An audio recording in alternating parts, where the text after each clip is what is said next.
little bit longer than we want to typically go on the podcast, but hey, I think it was worth it. A lot of good stuff. Next week, just so you know, and I want to bring this up now, and it's something we can talk about and help to develop. Is one of the biggest issues that men get stuck in, and that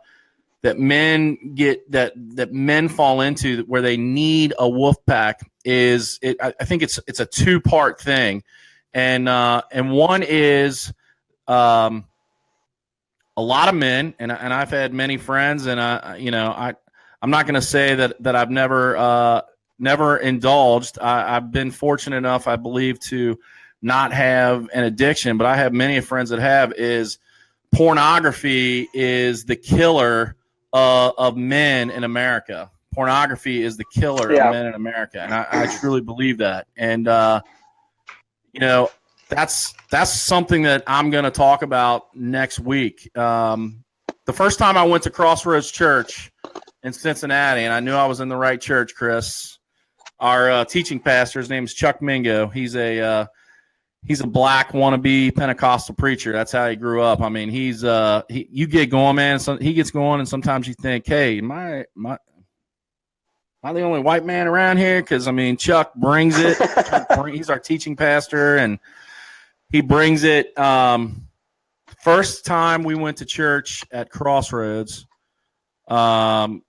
Chuck gets up and says he had a porn addiction, and I'm like, what the is this a pastor admitting to a fault, right? Is this a pastor that? Yeah, that's right. And he talks about the process that he went through, and the accountability group that he's in and he stays in, so that he never falls back into that. And I've known a lot of men that struggled with a gripping addiction. Now, I'm not going to say that I've never looked at porn, because I'd be lying. And there's probably most men that haven't. And I remember when I was first exposed to it, I was like 9 or 10 years old. I think it was 10.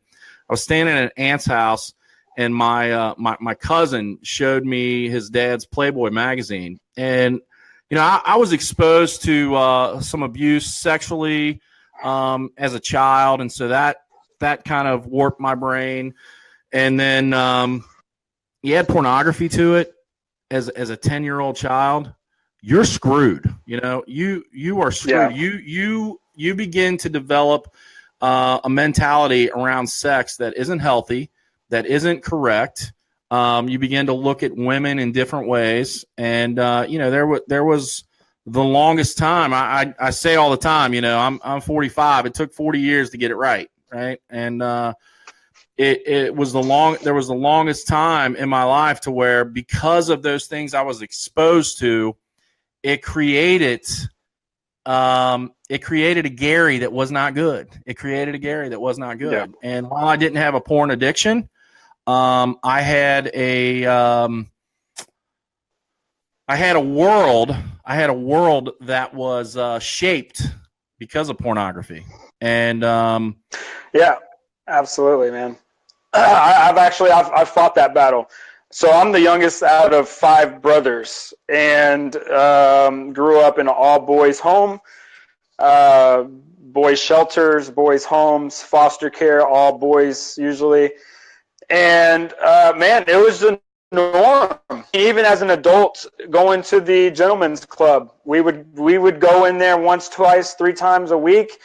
It wasn't until I met my wife that she's like, I don't think this is normal. And I was like, what are you talking about? Every guy I know does this, right? And she's like, no, you're hanging out with the wrong wolf pack, right? She's like, you got to get yourself some new wolf pack friends, bro. Like, this isn't normal. And I'm like, yeah, it is normal. This is what all the guys do. This is what after work, this is where we go. Like, what are you talking about? Like, you're the first girl that I've ever met that wasn't okay with this. And yeah, man, it was a struggle, dude. It literally, now that I have a wife and 2 daughters, man, like my whole mind frame, like this, I had to relearn a whole lot of stuff, dude. and the value of a woman is just one of them. Right now, I got daughters. I'm like, oh no, they are precious, and no, you're not. Don't look at my kid like that. I will kick you in the nuts, dude. What's wrong with you? You know what I mean? So, like, dude, I've had to fight that battle. And, man, I still, to this day, man, I do the same thing. I have an accountability thing where I'm accountable not just to my wife, but to my pastor and to a couple other people that know my weaknesses, man. And, you know, it really does shape the way you think, and it gives you a bad story, so to speak, of what sex is and what it's all about, you know. And I think, dude, it's gonna step on a lot of people's toes, dude. It's something that when I first found out that, you know, like, hey man, that's not necessarily the right thing to do or the right way to go about things. I was like, yeah, you're crazy. Like, no, this is normal. I'm a guy. This is what guys do.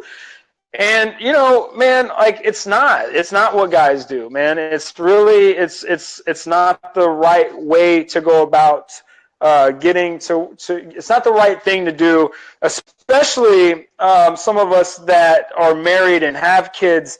I'm not saying that it's worse, but I'm saying that you need to be very careful and you need to really examine where you are, man. And this goes back to even like you suck, right? Like, where do you suck at? Is it porn? Then, dude, chill out, you know?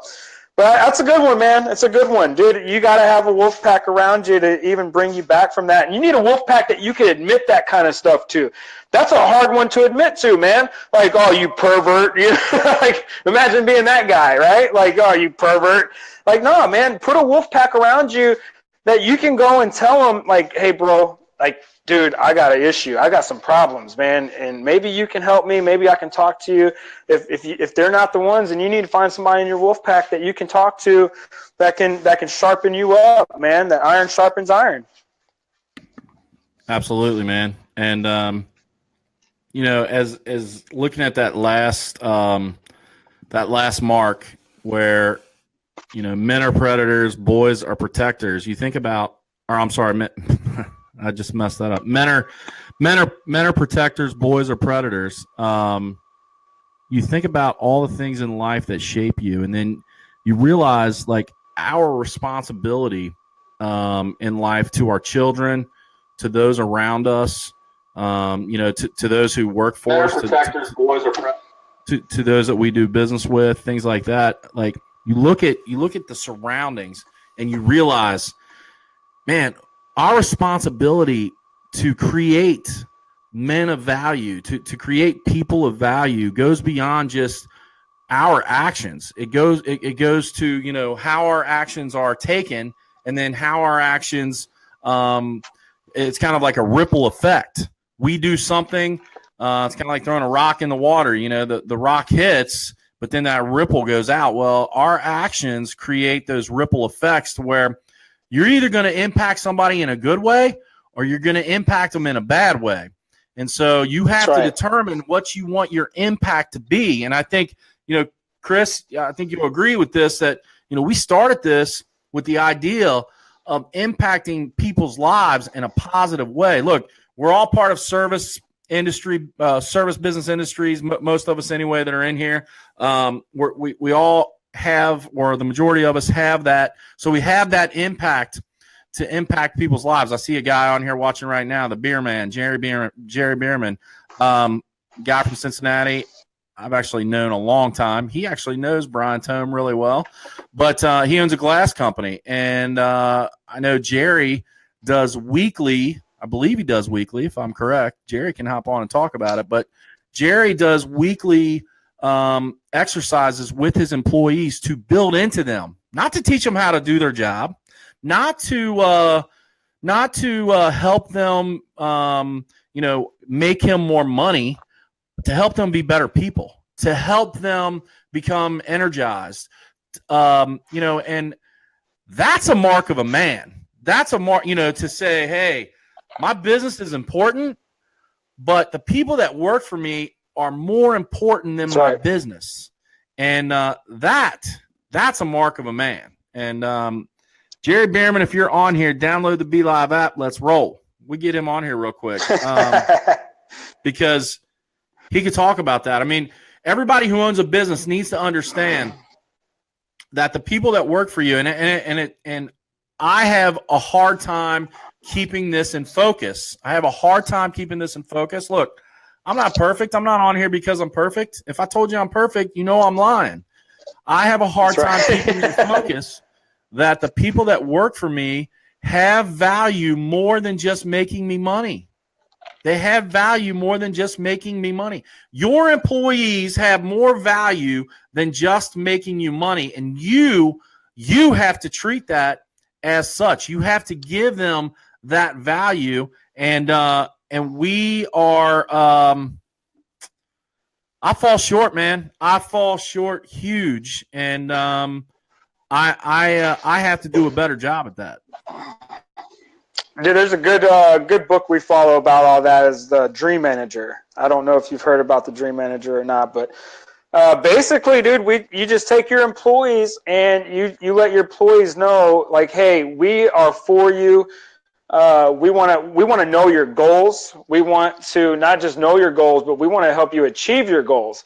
So we're going to write down your goals, and we're going to help you achieve your goals. The byproduct of that is you're going to help us achieve our goals. So that's what's pretty cool about it, man, is once you start getting your employees, and I know we're not talking about that today, but once you start getting your employees, like, start pulling the value out of them, and they know, like, hey, dude, my boss isn't just here to make money off of me. He actually is pulling value out of me. He cares about my goals. Dude, next thing you know, you have employees going to war for you. Now you got a wolf pack at work. You got a wolf pack at church. You got a wolf pack everywhere you go, man. Just like, you know what, dude, that's the goal, man. If you could just have a wolf pack everywhere you go, like, my employees aren't just my employees, right? They're family. Like, I'll go to war for them. They know that I'll go to war for them. They've seen me go to war for them. In return, guess what? They go to war for me too. Hey, what's your goal for this year, Chris? Oh, let's go to war for that goal then, because the return of that is he's going to help me achieve my goals as well. So pretty good little book, man. The Dream Manager. I know Howard Partridge talks about it a lot. If you ever go to his office, he's got like 30 employees, and in his main room, you'll look at the whiteboard, and 30 employees, all 30 of them, you'll see their goal. You know, to have $10,000 in my bank account, to buy a new house, to buy a new car, and they'll sit down, they'll literally be like, all right, dude, let's reverse engineer this. Oh, you want a new car? That's going to cost you $10,000. In order for you to get that $10,000, the company needs to make X amount of dollars. And now you got somebody going to war for you. Like, bro, I'll bring in that. What was that? I got to upsell a couple more carpet cleanings. Okay, well, I'll upsell some carpet cleanings then. Yeah, they're going to, like, dude, it's, you start to build that wolf pack, so to speak, at work now, man. And now you got a wolf pack everywhere you go. Wolf pack here, wolf pack there. Hey, we're at 10 till 5. We don't have anybody jumping on. We don't want to give too much away with our Gotcha. with the rest of our series. But this is kind of stuff that we're going to be talking about for the next couple of weeks. And I think just as much as our first series, You Suck, really made it kind of drive home the things that we need to work on. This Wolfpack series should help us continue that and to build up a Wolfpack so that we can be accountable, so that we can do all the things and achieve all the results that we want to achieve. And look, this is powerful stuff. I could probably go on and on and on and on, but we got things to do. Like, I got to get to Houston, see my boy. I know there's been talking about street tacos for the last 2 days, my man. So, wow, dude, that's what's up. So, we'll hit them all up. Any last words, Mr. Martinez, before we hop out of here? Nah, man. I just hope everybody got something out of it. Take a look around at your wolf pack. If it's not happening, find yourself some wolves, man. Find some people that are going to sharpen you up, get you where you want to be. Pack up, baby. So, hey guys, thanks for hanging out with us. look, the after show is for us to bring you on. So if you have questions, you want to get on, download that Be Live app on your phone or on your computer, log in to Be Live, and hey, ask a question. Put in the comments, hey, you want to come on, whatever. We're not going to keep you off. We'd love to interact with you. So next week, take a chance and in the after show, hop on with us. It's a lot of fun. With the last couple of weeks, we've had some really fun times with our man Charles Wilson. Tommy Toon has been on, and hey, we'd love to bring our guests on. But thanks for hanging out with us.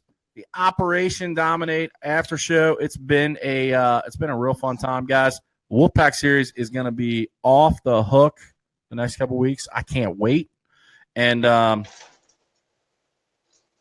Chris is going to. Hey, be looking out for because I know you're coming to town, so we're going to be putting out all kind of content in the next few days. So yeah, Monday Monday should be crazy. I'm with Chris Monday as long as his wife will let us be together. So and then Tuesday I'm probably getting a haircut. Not probably. I'm getting a haircut from Charles. So that'll be some good times too. So check out. Make sure you have Chris and I notifications turned on. Put us as see first in your feed. Get ready because it'll be powerful stuff. But thanks for hanging out, guys. Have a great weekend. Let's dominate.